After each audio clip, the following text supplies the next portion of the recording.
ಪರಿಶಿಷ್ಟ ಜಾತಿ ಪಶ್ಚಿಮ ಬಂಗಾಳ ನೌಕರ ಕ್ಷೇಮಾಭಿವೃದ್ಧಿ ಸಂಘಕ್ಕೆ ಪರಿಶಿಷ್ಟ ಜಾತಿ ಪಶ್ಚಿಮ ಬಂಗಾಳ ನೌಕರ ಕ್ಷೇಮಾಭಿವೃದ್ಧಿ ಸಂಘಕ್ಕೆ ಇವತ್ತು KKRTC SC/ST ನೌಕರರ ಕ್ಷೇಮಾಭಿವೃದ್ಧಿ ಸಂಘದ ಸಾಮಾನ್ಯ ಸಭೆ ಕರೆಯಲಾಗಿದೆ. ಇವತ್ತು ನಮಗೆ ಬಹಳ ಸಂತೋಷದ. ಇವತ್ತು ನಮ್ಮ ಜಿಲ್ಲೆಯಲ್ಲೇ ನಮ್ಮ KSRTC ನೌಕರರು SC/ST ಒಂದು ಯೂನಿಟಿ ಅದ ಅಂದ್ರೆ ನಮ್ಮ KSRTC ಅದ ಅಲ್ಲಕ್ಕೆ ನಮ್ಗೆ ಹೆಮ್ಮೆ ಅದ. ಯಾಕಂದ್ರೆ ಇವತ್ತು ನಮ್ಮ KKRTC SC/ST ನೌಕರರ ಕ್ಷೇಮಾಭಿವೃದ್ಧಿ ಸಂಘ ಸುಮಾರು 2 ವರ್ಷಗಳಿಂದ ಇವತ್ತು ನಾವೇನಪ್ಪ ಅಂದ್ರೆ ಸಂಘಟನೆಯನ್ನು ಮಾಡ್ತಾ ಇದ್ದೀವಿ. ಇವತ್ತು ಸಾಮಾನ್ಯ ಸಭೆ ಸೇರಿ ಇವತ್ತು ಸಂಘದ ಪದಾಧಿಕಾರಿಗಳಿಗೆ ಎಲ್ಲ ಒಂದು ಕುಂದುಕೊರತೆಗೆ ಸಂಬಂಧಪಟ್ಟಂತೆ ಕಾರ್ಮಿಕರದು ಕುಂದುಕೊರತೆ ಯಾವ ರೀತಿ ಇದೆ ಅವರೆಲ್ಲ ಕುಂದುಕೊರತೆಗಳನ್ನು ಒಟ್ಟಿಗೆ ಸೇರಿಸಿ ಎಲ್ಲವನ್ನು ಕೇಳುವಂಥದ್ದು ಮತ್ತು ಅದ್ರ ಜೊತೆಯಲ್ಲಿ ಇವತ್ತು ಬದಲಾವಣೆ ಕೆಲವೊಂದು ಪದಾಧಿಕಾರಿಗಳಿಗೆ ಏನಪ್ಪ ಅಂದ್ರೆ ಆಸಕ್ತಿ ಇದ್ದವರಿಗೆ ಅವ್ರಿಗೇನಪ್ಪ ಹೊಸ ಪದಾಧಿಕಾರಿಗಳನ್ನ ಆಯ್ಕೆ ಮಾಡಿದ್ದೀವಿ.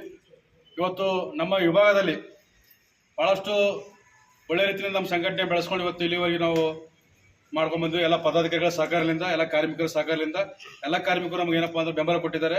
ಇವತ್ತು ನಮ್ಗೆ ಹೆಮ್ಮೆ ಇದೆ. ಇವತ್ತು ಯಾವ ಸಂಘಟನೆ ಬೇರೆ ಸಂಘಟನೆ ಕಂಪೇರ್ ಮಾಡಿದ್ರು ಕೂಡ ನಮ್ಮ ಸಂಘಟನೆ ಒಳ್ಳೆ ರೀತಿಯಲ್ಲಿ ರೆಸ್ಪಾನ್ಸ್ ಇದೆ. ಇವತ್ತು ನನಗೆ ನಮ್ಮ ಸಂಘಟನೆ ಅಧ್ಯಕ್ಷನಾಗಿ ಇವತ್ತು ನನಗೆ ಹೆಮ್ಮೆ ಅನಿಸ್ತದ. ಯಾಕಂದ್ರೆ ಒಳ್ಳೆ ರೀತಿಯಿಂದ ಕಾರ್ಮಿಕರು ಏನಪ್ಪ ಅಂದ್ರೆ ನಮ್ಮ ಸಂಘಟನೆಗೆ ಬೆಂಬಲ ಕೊಡ್ಲತ್ತಿದಾರ, ಸಂಘಟನೆ ಆಸಕ್ತಿಯಲ್ಲಿ ತೊಡಗಿದಾರ. ಅದ್ರ ಜೊತೆಲಿ ಇವತ್ತು ಏನಪ್ಪ ಅಂದ್ರೆ ಕೆಲವೊಂದು ಪದಾಧಿಕಾರಿ ಆಯ್ಕೆ ಮಾಡಿದ್ದೀವಿ. ಇವತ್ತು ನಮ್ಮ ವಿಭಾಗದಲ್ಲಿ ಸಂಘಟನೆ ಗೌರವಾಧ್ಯಕ್ಷರಾಗಿ ಇವತ್ತು ವೈದ್ಯನಾಥ್ ಧನ್ನೂರೆ, ಇವತ್ತು ಇವರು ಬೇರೆ ಸಂಘಟನೆಯಲ್ಲಿ ಇದ್ದರು. ಆ ಸಂಘಟನೆ ಏನಪ್ಪ ಅಂದ್ರೆ ಎಲ್ಲರೂ ಕೂಡ ಏನಪ್ಪ ಅಂದ್ರೆ ಆ ಸಂಘಟನೆಯಲ್ಲಿ ಒಳ್ಳೆ ರೀತಿಯಿಂದ ಉಳ್ಕೊಂಡು ಬಂದಿದ್ದಾರೆ. ಆದರೂ ಕೂಡ ಅವ್ರಿಗೇನಪ್ಪ ಆ ಸಂಘಟನೆ ಕೆಲವೊಂದು ಜನ ಅವ್ರಿಗೇನಪ್ಪ ಅಂದ್ರೆ ಅವರು ಒಂದು ಹಿರಿತನಕ ಅವ್ರಿಗೆ ಒಂದು ಇದಕ್ಕೆ ಅವರು ಕಡೆಗಣಿಸಿದ್ದಾರೆ. ಅದಕ್ಕೋಸ್ಕರ ಇವತ್ತು ನಮಗೆ ಅವಶ್ಯಕತೆ ಇದೆ ಅಂಥವ್ರ ಮಾರ್ಗದರ್ಶನ. ಹಾಗಾಗಿ ಸಂಘಟನೆ ಒಂದು ಒಳ್ಳೆ ರೀತಿಯಲ್ಲಿ ಅವ್ರು ಕಲಿಯದೆ, ಅದಕ್ಕೋಸ್ಕರ ಅವ್ರಿಗೆ ನಾವು ಹಿರಿಯರಿದ್ದಾರೆ, ಮಾರ್ಗದರ್ಶಿದ್ದಾರೆ. ಹಾಗಾಗಿ ಅವ್ರಿಗೆ ನಾವೇನಪ್ಪ ಅಂದ್ರೆ ಗೌರವದರ್ಶವಾಗಿ ಇವತ್ತು ಅವ್ರಿಗೆ ನಾವು ಆಯ್ಕೆ ಮಾಡ್ಕೊಂಡಿದ್ದೆವು. ಅದ್ರ ಜೊತೆ ಇನ್ನೂ ಪದಾಧಿಕಾರಿಗಳಿದೆ, ಸಾಕಷ್ಟು ಜನ ಪದಾಧಿಕಾರಿಗಳಿದ್ದಾರೆ. ಇವತ್ತು ಪ್ರಕಾಶ್ ಸುಲೇಪೇಟ್ಕರ್ ಅಂತೇಳಿ ಪ್ರಧಾನ ಕಾರ್ಯದರ್ಶಿಯಾಗಿ ನಮ್ಗೆ ಆಯ್ಕೆ ಆಗಿದ್ದಾರೆ. ಮತ್ತು ಅದ್ರ ಜೊತೆಯಲ್ಲಿ ನಮ್ಮ ಇನ್ನೋರ್ವ ಸ್ನೇಹಿತರಾದಂಥ ಪರಮೇಶ್ವರ್ ವಾಗ್ಮರೆ ಅವರು ಕಾರ್ಯದರ್ಶಿಯಾಗಿ ನೇಮಕಗೊಂಡಿದ್ದಾರೆ. ಅದ್ರ ಜೊತೆ ಮತ್ತೆ ನಮ್ಮ ಮುಖ್ಯ ಉಪದೇಶರಾಗಿ ಬಸವರಾಜ ರಾಯಪ್ಪನವರು, ಮತ್ತು ನಮ್ಮದು ಖಜಾನ್ಸಿಯಾಗಿ K ಯುವರಾಜ್ ಅವರು, ಅವ್ರ ಜೊತೆಯಲ್ಲಿ ಮತ್ತು ನಮ್ಮ ಕಾರ್ಯಕಾರಿಣಿ ಸಮಿತಿಯ ಸದಸ್ಯರಾಗಿ ರಾಜ್ಕುಮಾರ್ ಬರೀರೆ ಅವರು, ಮತ್ತು ನಮ್ಮ ಬಸವರಾಜ್ ಬಳಾತ್ ಅವರು ಹಿರಿಯ ಸಲಹೆಗಾರರಾಗಿ, ಮತ್ತು ಇನ್ನೂ ಉಳಿದ ನಮ್ಮ ರಘುನಾಥ್ ಅವರು. ಇವತ್ತು ಮೀಟಿಂಗ್ ಏನೇನು ವಿಷಯ ಚರ್ಚೆ ಇವತ್ತು ಎಲ್ಲ ನಮ್ಮ ಕಾರ್ಮಿಕರಿಗೆ ಟೋಟಲಿ ನಮ್ಮ ಕಾರ್ಮಿಕರಿಗೆ ಯಾವ ರೀತಿ ಏನಾದರೂ ಕೊರತೆ ಇದೆನಾ, ಇವತ್ತು ಪ್ರಾಪರ್ಲಿ ಏನಾಗ್ತಿದೆ, ಇಲ್ಲಿ ನಮ್ಮ ಕಾರ್ಮಿಕರಿಗೆ ಸೌಲಭ್ಯಗಳು ಯಾವ್ಯಾವ ಸೌಲಭ್ಯಗಳು ಸಿಗಬೇಕಾಗಿದೆ, ಯಾವ ಸೌಲಭ್ಯಗಳನ್ನ ಮ್ಯಾನೇಜ್ಮೆಂಟ್ಲಿಂದ ಡಿಲೇ ಆಗ್ತಿದೆ, ಆಡಳಿತ ವರ್ಗದಿಂದ, ಅವೆಲ್ಲವನ್ನು ಏನಪ್ಪ ಅಂದ್ರೆ ಇವತ್ತು ನಾವು ಕ್ರೋಢೀಕರಿಸ್ಕೊಂಡು ಇವತ್ತು ಮಧ್ಯಾಹ್ನ 3 ಗಂಟೆಗೆ ವಿಭಾಗೀಯ ನೇತೃತ್ವದಲ್ಲಿ ಸಭೆ ಇದೆ. ಇವತ್ತು ತ್ರೈಮಾಸಿಕ ಕುಂದುಕೊರತೆ ಸಭೆ ಕರೆದಿದ್ದಾರೆ ನಮಗೆ. ಅದಕ್ಕೋಸ್ಕರ ಅಧಿಕಾರಿಗಳ ಜೊತೆ ಇವತ್ತು ಚರ್ಚೆ ಮಾಡಿ ನಮ್ಮ ಕಾರ್ಮಿಕರಿಗೆ ಏನೇನು ಸವಲತ್ತುಗಳು ಕೊಡಬೇಕಾಗಿದೆ ಮತ್ತು ಯಾವ ರೀತಿ ಏನಪ್ಪ ಅಂದ್ರೆ ಏನಾದರೂ ಘಟಕ ಮಟ್ಟದ ತೊಂದರೆ ಇದೆ ಅವೆಲ್ಲ ನಿರ್ವಹಣೆ ಮಾಡತಕ್ಕಂಥದ್ದು ಅಧಿಕಾರಿಗಳ ಜೊತೆ ಚರ್ಚೆ ಮಾಡಕ್ಕೆ ನಾವು ಹೋಗ್ತಾ ಇದೀವಿ. 3 ಗಂಟೆಗೆ ಕರೆದಿದ್ದಾರೆ, ಸಮಯ ಆಗಿದೆ. ಅದಕ್ಕೋಸ್ಕರ ಇವತ್ತು ಎಲ್ಲ ಕಾರ್ಮಿಕರು ಬಂದು ಕ್ರೋಢೀಕರಿಸ್ಕೊಂಡು ಅವ್ರ ಸಮಸ್ಯೆಗಳು ಏನಿದೆ ಅಂತ ತಿಳ್ಕೊಂಡು ಇವತ್ತು ನಾವು ಹೋಗಿ ಚರ್ಚೆ ಮಾಡಿ ನಮ್ಮ ಕಾರ್ಮಿಕರಿಗೆ ಯಾವುದೇ ಕಾರಣಕ್ಕೆ ಇವತ್ತು ಏನಪ್ಪ ತೊಂದರೆ ಇರಬಾರ್ದು.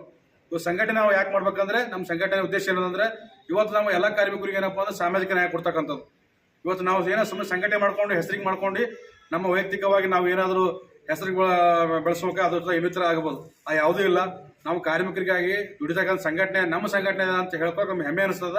ಇವತ್ತು ಸಂಘಟನೆ ಕಡೆ ನಿರಂತರವಾಗಿ ನಾವು ಎಲ್ಲ ಕಾರ್ಮಿಕರು ಎಲ್ಲ ಘಟಕಗಳಿಂದ ಕರೆಸ್ಕೊಂಡು ಇವತ್ತು ಅವ್ರ ಅಭಿಪ್ರಾಯಗಳು ಸಂಗ್ರಹ ಮಾಡ್ಕೊಂಡು ಎಲ್ಲ ಪದಾಧಿಕಾರಿಗಳು ಏನಪ್ಪ ಅಂದ್ರೆ ನಾವು ಆಯ್ಕೆ ಮಾಡ್ಕೊಂಡು ಮತ್ತೆ ಮುಂದಿನ ದಿನಗಳಲ್ಲಿ ನಮ್ಮ ಎಲ್ಲ ವಿಭಾಗದಂಥ ಎಲ್ಲ ಡಿಪೋಗಳು ಓಡಾಡಿ ಎಲ್ಲ ಘಟಕಗಳು ಹೋಗಿ ನಮ್ಮ ಕಾರ್ಮಿಕರ ಬಳಿ ಪ್ರಾಪರ್ಲಿ ಏನೇನು ಕುಂದುಕೊರತೆ ಇದೆ, ಏನೇನು ಸಮಸ್ಯೆ ಇದೆ, ತಾಂತ್ರಿಕ ಸಿಬ್ಬಂದಿ ಆಗಿರ್ಬೋದು, ಚಾಲಕರಾಗಿರ್ಬೋದು, ನಿರ್ವಾಹಕರಾಗಿರ್ಬೋದು, ಇನ್ನಿತರ ಆಡಳಿತ ಸಿಬ್ಬಂದಿ ಆಗಿರ್ಬೋದು, ಅಥವಾ ಅಧಿಕಾರಿಗಳ ಜೊತೆ ಯಾವ ಘಟಕ ಮಟ್ಟದ ಅಧಿಕಾರಿ ಇರ್ಬೋದು, ವಿಭಾಗ ಘಟಕ ಯಾರು ಎಲ್ಲಿದ್ರು ಕೂಡ ನಮ್ಮ ಸಂಘಟನೆಯಿಂದ ಅವರಿಗೆ ಒಂದು ನ್ಯಾಯ ಕೊಡಿಸ್ತಕ್ಕಂಥದ್ದು, ಅವ್ರ ಪರವಾಗಿ ಕೆಲಸ ಮಾಡ್ತಕ್ಕಂಥದ್ದು, ಅಧಿಕಾರಿಗಳ ಜೊತೆ ಚರ್ಚೆ ಮಾಡಿ ಅವ್ರ ಗಮನ ತಂದು ಅವ್ರ ಸಮಸ್ಯೆಗಳನ್ನು ನಿರ್ವಹಣೆ ಮಾಡ್ತಕ್ಕಂಥದ್ದು ಕೆಲಸವನ್ನು ನಾವು ನಮ್ಮ ಸಂಘಟನೆ ನಮ್ಮ ಪದಾಧಿಕಾರಿಗಳು ಎಲ್ಲರೂ ಸೇರ್ಕೊಂಡು ಇವತ್ತೇನಪ್ಪ ಅಂದ್ರೆ ಮಾಡ್ಬೇಕಂತ ನಾವು ವಿಚಾರ ಇದೆ.